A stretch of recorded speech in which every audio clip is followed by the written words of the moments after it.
अस्सलाम वालेकुम, मेरा नाम है जहाज़ बाशमी और ये है Toyota Corolla Grande X 2023 model.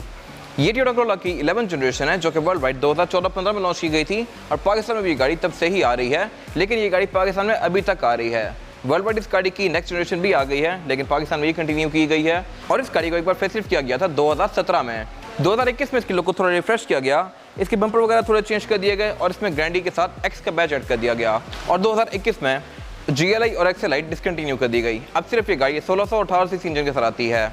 Recently 2023 में इस गाड़ी के अंदर एक और चेंज किया गया है और वो ये है कि एक तो इसके रिम चेंज कर दिए गए हैं, ये गाड़ी नए रिम्स वाली है और ये रिम पहले ऑल्टिस 1.6 स्पेशल एडिशन में आए थे CVT वाली कार में। ये मेरे ख्याल से एक वियर्ड चीज़ है, टोयोटा ने बड़ी कार में छोटे कार वाले रिम ऑफर कर दिए हैं। अगर ये रिम पहले ग्रैंडी में आते फिर ऑल्टिस में जाते तो समझ आती, बट ऑल्टिस वाले रिम बाद में टोयोटा ने ग्रैंडी में ऐड किए हैं, तो ये मेरे ख्याल से थोड़ी अजीब चीज़ है। और उसके अलावा इसके साइड से VVTi वाले बैचेस हटा दिए गए हैं।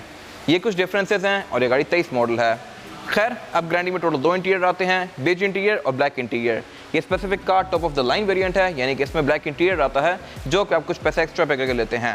खैर, अगर बात कीजिए स्पेसिफिक ग्रैंडी की तो इसकी डिमांड 83 लाख रुपीज़ है और ये गाड़ी साइकिल मोटरस्पोर्ट के पास अवेलेबल है। अगर आपने इस गाड़ी के बारे में कोई इन्फॉर्मेशन लेनी है तो आप इस दिए गए नंबर पर कॉल कर सकते हैं या फिर आप साइकिल मोटरस्पोर्ट को विजिट कर सकते हैं, जो कि रावलपिंडी में DH2 के गेट 1 के ऑपोजिट लोकेटेड है। साइकिल मोटरस्पोर्ट में सिर्फ गाड़ियों की बाइंग एंड सेलिंग ही नहीं बल्कि गाड़ियों में काम भी किए जाते हैं, जैसा कि tints, wrap, ceramic coating, PPF, graphene coating और उसके अलावा फिर यहाँ पे गाड़ियों के पार्ट्स भी अवेलेबल होते हैं, जैसा कि headlight, tail light, bumper, RIMS और उसके अलावा यहाँ पे फिर एक पेंट बूथ भी अवेलेबल है जहाँ पे गाड़ियों में बेस्ट क्वालिटी का पेंट किया जाता है। तो गाड़ियों के किसी भी तरह के काम के लिए cycle motorsports is the place. Plus cycle Motors की टोटल 2 ब्रांचेस हैं, एक रावलपिंडी में DH2 के गेट 1 के ऑपोजिट लोकेटेड है और फिर एक रावलपिंडी मरी रोड पर लोकेटेड है। खैर, overall it's a great Grande and today I am going to review it. Let's start with the exterior of this car. ये Toyota Corolla Grande X 2023 model का फ्रंट लुक है और ये गाड़ी एक्स वाला वर्जन है, जिसमें इस गाड़ी के बम्पर्स की लुक बहुत ज़्यादा अग्रेसिव कर दी गई थी। ये गाड़ी मेरे ख्याल से लुक्स के लिहाज से 2015 वाली गाड़ी से बहुत ज़्यादा इंप्रूव्ड है, प्लस यहाँ पे फीचर भी पहले से बहुत ज़्यादा आते हैं। अगर बात की जाए फीचर्स की तो इस गाड़ी में फ्रंट कैमरा भी आता है जो कि 2015 में नहीं था। फिर इसकी हेडलाइट बाइज राउंड वाली हैं, फिर इसमें DRL भी आती है और ये हेडलाइट बाय द वे ग्रैंडी तक ही लिमिटेड हैं या फिर ऑल्टिस 1.6 स्पेशल एडिशन में आती हैं। छोटे वर्जन में ये हेडलाइट नहीं आती। ये हेडलाइट कंपैरेटिवली काफ़ी ज़्यादा एक्सपेंसिव है और इसके अलावा फिर इस गाड़ी में वाइपर भी अब रेन सेंसिंग आते हैं। अगेन, ये मेरे ख्याल से एक अच्छी चीज़ है। ये चीज़ सिविक में 11th जनरेशन में जाके आई है, जबकि सिविक एक्स में ये चीज़ें नहीं थी। इसके अलावा फिर इस गाड़ी में फॉग लैंप भी एक्स वाले बैच के बाद से LED में आते हैं।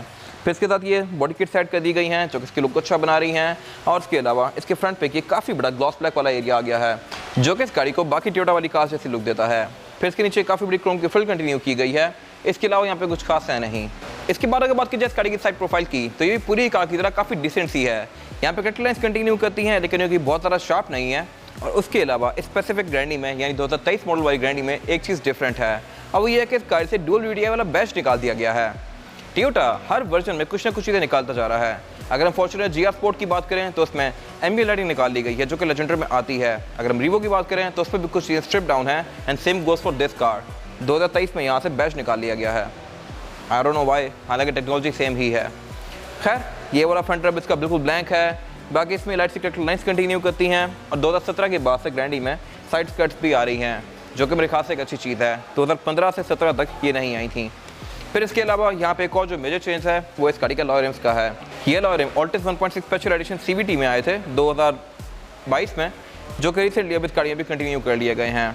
और इसके अलावा अगर बात की जाए फीचर्स की तो इस गाड़ी के साइड मिरर रिट्रैक्टेबल भी हैं, एडजस्टेबल भी हैं, इनमें ऑटो का फीचर भी आता है। प्लस रिवर्स लगाने के साथ इसके जो मिरर्स हैं ये भी एडजस्ट करते हैं आपकी मर्जी के लिहाज से। ये अगेन मेरे ख्याल से एक अच्छी चीज़ है। इसके बाद अगर बात की जाए इस गाड़ी के साइज़ की तो ये गाड़ी साइज़ के लिहाज से एक प्रॉपर सेडान है। ये गाड़ी कंपेरेटिवली सिटी वगैरह से ज़्यादा बड़ी है और ज़्यादा स्पेशियस भी है और इस गाड़ी में स्मार्ट एंट्री भी आती है। अगर ये गाड़ी लॉक है तो आप इसको ड्राइवर की साइड से यहाँ पे हाथ इंसर्ट करके अनलॉक कर सकते हैं और ऊपर दिए गए लाइन्स पर टैप करके इसको लॉक कर सकते हैं और लॉक अनलॉक होने के साथ साथ इसके साइड मिरर भी फोल्ड होते हैं लाइक दिस।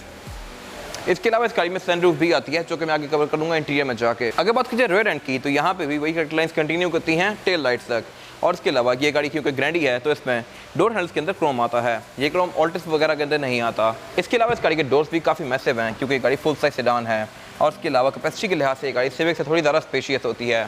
फ्यूल टैंक इस गाड़ी में 55 लीटर का आता है जो कि यहाँ लेफ्ट पे दिया गया है। इसके बाद अगर बात कीजिए इस गाड़ी के रेयर एंड की तो ये भी लुक्स के लिहाज से बहुत ज़्यादा एग्रेसिव है। इसके रेयर बम्पर काफ़ी मैसिव कर दिए गए हैं एक्स वाले बैच के बाद से और इसके रेयर बम्पर में भी एक ब्लैक वाला पार्ट ऐड कर दिया गया है। ये चीप प्लास्टिक है। अगर ये ग्लॉस ब्लैक में रहा तो मेरे ख्याल से अच्छी बात थी, लेकिन क्योंकि चीप प्लास्टिक में है तो ये कुछ नहीं, बहुत बड़ा फेट सा हो जाता है और गाड़ी को पुरानी सी लुक देता है। अगर ग्लॉस होता तो मेरे ख्याल से अच्छी बात थी। फिर इसके अलावा इसके रेयर बम्पर में भी एक्सटेंशंस दी गई हैं जो कि इसके लुक को अग्रेसिव बना रही हैं। और बाकी ये टेल लाइट्स इसकी फेसलिफ्ट में आई थी 2017 वाले, इसमें वही टेल लाइट्स कंटिन्यू की गई हैं। और टोयोटा की डिज़ाइन लैंग्वेज में शुरू से ही ऐसा चलता आ रहा है, बेशक वो प्राडो हो, V8 हो, क्रोला हो या जो मर्जी कार हो। फेसलिफ्ट के बाद से क्रोम की फ्रेस पतली होकर टेल लाइट्स के अंदर कंटिन्यू कर दी जाती हैं। V8 में भी ऐसा ही है, प्राडो में भी ऐसा ही है। और इसके अलावा फिर इसमें क्रोम भी काफ़ी सारा आता है। बैक पे ग्रैंडी के साथ अब ये एक X का बैज ऐड कर दिया गया है, यहाँ पे ग्रैंडी की बैजिंग दी गई है और यहाँ पे ये 1.8 X का बैज ऐड कर दिया गया है जो कि पहले नहीं आ रहे थे इस गाड़ी में। इसके अलावा इसकी ट्रंक को आप की फॉब से अनलॉक कर सकते हैं लाइक दिस, और ट्रंक इसका ऑल द वे अप जाता है। फिर इस गाड़ी की ट्रंक कैपेसिटी भी काफ़ी स्पेशियस है। इसकी ट्रंक कैपेसिटी एक्जैक्ट 475 लीटर्स की है, लेकिन यहाँ पे एक इंटरेस्टिंग फैक्ट ये है कि यार इसकी ट्रंक कैपेसिटी इससे ज़्यादा स्पेशियस है। खैर, इस ट्रंक में एक ये लिड आती है क्रोला की कंपनी की तरफ से ही, रबड़ वाली, जो कि किसी छोटे वर्जन में नहीं आती। और इसके नीचे दी गई एक और लिड को उठा के आप इस गाड़ी का स्पेयर टायर और टूल किट एक्सेस कर सकते हैं। स्पेयर टायर इस गाड़ी में सिंपल रिम आता है और इसके अलावा ग्रैंडी में एक और चीज़ एक्सक्लूसिव है, और वही है कि इस गाड़ी की रियर बेंचेस 60-40 की स्प्लिट के साथ हैं। इनको फुल करके आप इस गाड़ी की ट्रंक कैपेसिटी को और भी ज़्यादा खुला बना सकते हैं। इसके अलावा इसकी ट्रंक के इंसुलेशन भी दी गई है और बैक पे एक ये ब्रेक लैम्प भी आता है सेंटर में। इसके अलावा यहाँ पे कुछ खास है नहीं। इसके बाद अगर बात कीजिए इस गाड़ी के इंटीरियर की, तो लुक्स के लिहाज से ये अच्छा है और इसको बहुत बार अपग्रेड किया गया है मॉडर्न डे के लिहाज से अपडेटेड रखने के लिए। अब ग्रैंडी में टोटल 2 इंटीरियर की कलर टोन ऑफर होती हैं, बेज विद ब्लैक और ब्लैक विद ब्लैक। ये स्पेसिफिक कार ब्लैक इंटीरियर के साथ है और ये रिसेंटली आया है X वाले बैच के बाद से, और ये बेसिकली एक एड ऑन फीचर है जो कि आप एक्स्ट्रा पैसे पे करके ले सकते हैं। इसमें डैशबोर्ड की सारी frills, seats, roof liner grey में आता है, डोर पैनल्स वगैरह ब्लैक में आते हैं और ये हर किसी की अपनी ओपिनियन है। यूजली जो हाई एंड कार्स होती हैं जैसे कि C63 वगैरह हो गई या AMG वर्जन हो गए या फिर क्राउन के एथलीट वर्जन हो गए, उनमें रूम ब्लैक में आता है and this car is no different. ये गाड़ी क्योंकि टॉप एंड वर्जन है तो ये ब्लैक इंटीरियर के साथ है। मेरे ख्याल से बेज विद ब्लैक थोड़ा ज़्यादा बेहतर लगता है क्योंकि वो थोड़ी सी लाइवली फील देता है। खैर, अगर बात कीजिए इस गाड़ी के स्टीयरिंग व्हील की, तो स्टीयरिंग व्हील इस गाड़ी का लेदर की फिनिश में है और इसके अलावा फीचर्स के लिहाज से काफ़ी लोडेड है। इस तरह से कि इसके लेफ्ट को जो कंट्रोल दिए गए हैं मल्टीमीडिया सिस्टम के हैं, राइट को जो कंट्रोल दिए गए हैं यहाँ से आप इसके MI डिस्प्ले के बीच में नेविगेट कर सकते हैं। और बाय द वे ये वाले कंट्रोल भी 2016 में आने शुरू हुए थे। 2014-15 वाली ग्रैंडी में ये स्पोक ब्लैंक थी। इसके अलावा इस गाड़ी में पैडल शिफ्टर्स भी आते हैं शुरू से ही, जो कि मेरे ख्याल से एक अच्छी चीज़ है। ये वाला फीचर सिविक ओरियल अभी तक ऑफर नहीं करती। फिर स्टीयरिंग के पीछे राइट पे क्रूज कंट्रोल दिया गया है जो कि नॉर्मल ही है, इसमें अडैप्टिव क्रूज कंट्रोल नहीं आता। अगर बात कीजिए हेडलाइट के कंट्रोल की, तो हेडलाइट के कंट्रोल इस गाड़ी में नॉर्मल से दिए गए हैं, इनमें कोई ऑटो का फीचर नहीं आता, लेकिन वाइपर इस गाड़ी में रेन सेंसिंग है। ये मेरे ख्याल से एक अच्छी चीज़ है। इसके बाद अगर बात कीजिए इस गाड़ी के मीटर की, तो मीटर इस गाड़ी का लुक्स के लिहाज से अच्छा है। ये मीटर 2017 के बाद से इस तरह का आ रहा है। 2017 से पहले यानी प्री फेसलिफ्ट कार में इसके फॉन्ट थोड़े डिफरेंट थे और प्री फेसलिफ्ट कार में GLI XLI 1.6 वाली कार के अंदर मीटर डिफरेंट आता था। ये मीटर सिर्फ 1.8 में आता था, अब ये 1.6 में भी आ रहा है। इसके 2 मेन डायल दिए गए हैं, लेफ्ट वाला डायल RPM का है, राइट वाला डायल स्पीडोमीटर का है और स्पीडोमीटर की लिमिट इसकी 240 तक है। फिर इसके सेंटर में एक ये MLE डिस्प्ले दिया गया है जो कि बहुत ज़्यादा इंटरेक्टिव है। इसके अंदर बहुत सारी चीज़ें आती हैं जैसे कि ट्रिप्स, एवरेज किलोमीटर पर लीटर, करंट एवरेज।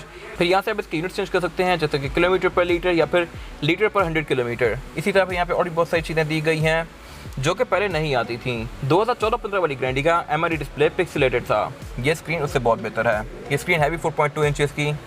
इसके अलावा अगर बात कीजिए इसके मीटर की हाउसिंग की, तो ये नॉर्मल सी ही है। इसके डैशबोर्ड का ऊपर वाला ये सारा ही एरिया लेदराइट की फिनिश में है। और इसके अलावा फिर यहाँ पे 4 इवेंट्स दिए गए हैं। ग्रैंडी में इवेंट्स टोटल 4 ही आते हैं। सिविक 6 ऑफर करती है, उसमें 2 बैक पे भी आते हैं, बट इसमें 4 ही दिए गए हैं।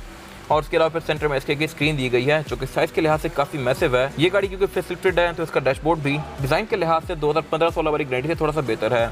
ये स्क्रीन कंपैरेटिवली ऑल्टिस 1.6 की स्क्रीन से थोड़ी सी बेहतर है। इस तरह से कि साइज़ के लिहाज से तो काफ़ी मैसिव है ही, लेकिन इसमें फीचर्स भी एक्स्ट्रा आते हैं जैसे कि टोयोटा शोर और भी इस तरह की चीज़ें। फिर इसमें ब्लूटूथ, नेविगेशन, ऑक्स, GPS, इस तरह की सारी चीज़ें भी आती हैं। इसको आप वाईफाई से कनेक्ट करके इसमें अपनी मर्जी के लिहाज से ऐप्स भी डाउनलोड कर सकते हैं और यहाँ से आप इसका फ्रंट कैमरा भी ऑन कर सकते हैं। इसमें फ्रंट कैमरा भी आता है और रेयर भी। खैर, उससे नीचे फिर यहाँ पे इसका क्लाइमेट कंट्रोल दिया गया है। क्लाइमेट कंट्रोल इस गाड़ी में सिंगल जोन ही आता है। अगेन ये भी 2016 के बाद आना शुरू हुआ था, पहले वाली कार्स में यहाँ पर 9 आते थे। इसका डिस्प्ले भी काफ़ी अच्छी क्वालिटी का है और उससे नीचे यहाँ पे इसके ऑक्स इनपुट दिया गया है, USB इनपुट दिया गया है और चार्जिंग आउटलेट दिया गया है। फिर उससे नीचे एक ड्रॉर दी गई है और एक गियर लेवर दिया गया है। इसमें गियर सिलेक्शन जो है वो है P, R, N, D और D में करके आप इस गाड़ी को मैनुअली भी चला सकते हैं लाइक दिस। और अगर मैं इस गाड़ी को रिवर्स में करता हूँ तो इसके साइड मिरर एडजस्ट होते हैं। इनको एडजस्ट करने के लिए रिवर्स लगा के अगर आप राइट वाले मिरर को एडजस्ट कर देंगे तो इस हाइट के लिहाज से ये जब भी गाड़ी रिवर्स लगाएगी ये एडजस्ट करेगा।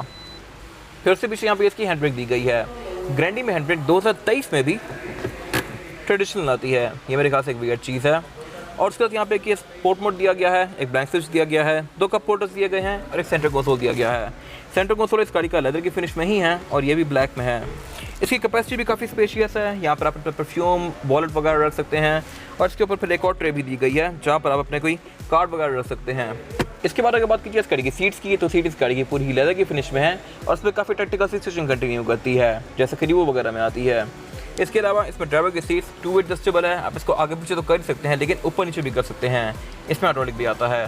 फिर यही लेदर इसका डोर्स के अंदर भी कंटिन्यू किया गया है और इसके डोर हैंडल जो हैं ये क्रोम की फिनिश में आते हैं ग्रैंडी में, ऑल्टेस 1.6 में ये प्लास्टिक की फिनिश में होते हैं। फिर स्पीकर इस गाड़ी में टोटल 6 आते हैं, 4 स्पीकर्स हैं और 2 ट्वीटर्स। इसके अलावा इस गाड़ी में ड्राइविंग मिरर जो है ये ऑटो डिमिंग वाला आता है। फिर इस गाड़ी में सन का फोल्डर भी दिया गया है यहाँ पे और इसके अलावा उससे पीछे फिर ये इसके सनरूफ के कंट्रोल दिए गए हैं। इस गाड़ी में सनरूफ भी आती है जिसको आप यहाँ से ओपन या क्लोज कर सकते हैं लाइक दिस। फिर इस गाड़ी के साइड मिरर भी रिट्रैक्टेबल आते हैं, यानी कि आप इनको गाड़ी के अंदर बैठ के फोल्ड अनफोल्ड कर सकते हैं और इसमें पुश स्टार्ट भी आता है। फिर स्टीयरिंग व्हील भी ग्रैंडी में टेलीस्कोपिक आता है, यानी कि आप इसको ऊपर नीचे तो कर ही सकते हैं लेकिन आगे पीछे भी कर सकते हैं। इसके अलावा यहाँ पे कुछ खास है नहीं। इसके बाद अगर बात कीजिए इस गाड़ी में रेयर पैसेंजर के लिए सीटिंग कैपेसिटी की, तो ये भी बहुत ज़्यादा स्पेशियस है। ये गाड़ी मेरी ओपिनियन में पिछली किसी भी करोड़ से बहुत ज़्यादा खुली है। मेरे पास यहाँ पे लेग रूम इतना ज़्यादा स्पेशियस है ड्राइवर की सीट को काफ़ी पीछे करने के बाद भी। इसके अलावा हेडरूम का भी इस गाड़ी में कोई इशू नहीं है।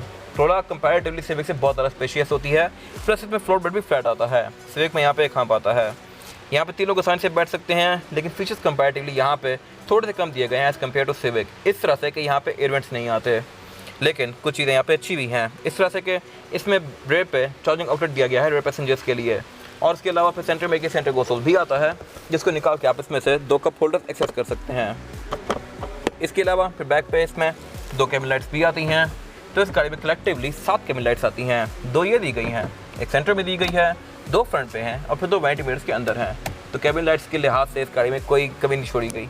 इसके अलावा बैक पे 3 हेडर्स दिए गए रेयर पैसेंजर्स के लिए और ग्रैंडी में एक चीज़ एक्सक्लूसिव आती है और वो ये है कि इस गाड़ी के रेयर बेंचेस भी फोल्डेबल हैं।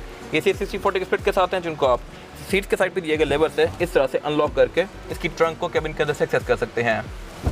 फिर इसके अलावा इस गाड़ी की डोर विंडोज़ भी पावर्ड आती हैं। इसके अलावा यहाँ पे कुछ खास है नहीं।